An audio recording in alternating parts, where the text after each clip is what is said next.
வரும் இந்த pattern. Pleat வந்து உங்களுக்கு ரொம்ப நிறைய ஃப்ளீட்ஸ் மாதிரிலாம் தெரியாது.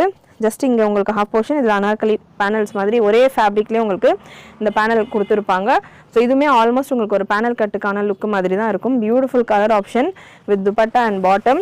மெஷர்மெண்ட் உங்களுக்கு சேம் தான். கலர் சார்ட்ஸ் உங்களுக்கு நிறைய டார்க் அண்ட் லைட்டில் இருக்குது. TS 1863 product code. நல்ல ஒரு bottle green colour capsule rayon ஃபேப்ரிக்கில் வந்துடும் இந்த கலெக்ஷன்ஸ் எல்லாமே. ஸோ ரொம்பவே சூப்பரான ஒரு லுக்கில் இருக்கும். Size XXL available. XL XXL. Price உங்களுக்கு 799. Free shipping all over India with bottom and dupatta. And next TS 1872 உங்களுக்கு இந்த வெரைட்டியை பொறுத்த வரைக்கும் டபுள் கலர் துப்பட்டா வந்துடும். அண்ட் அந்த துப்பட்டா பார்த்தீங்கன்னா சீக்வன்ஸ் வரும் ஒரு சிலதில் வித்தவுட் சீக்வன்ஸ். நீங்கள் வீடியோலேயே செக் பண்ணிக்கலாம் சீக்வன்ஸோடு இருக்கா வித்தவுட் சீக்வன்ஸில் இருக்கா அப்படின்றத வீடியோவில் உங்களுக்கு பார்க்குறப்பமே தெரியும். ஸோ சூப்பரான ஒரு கலெக்ஷன்.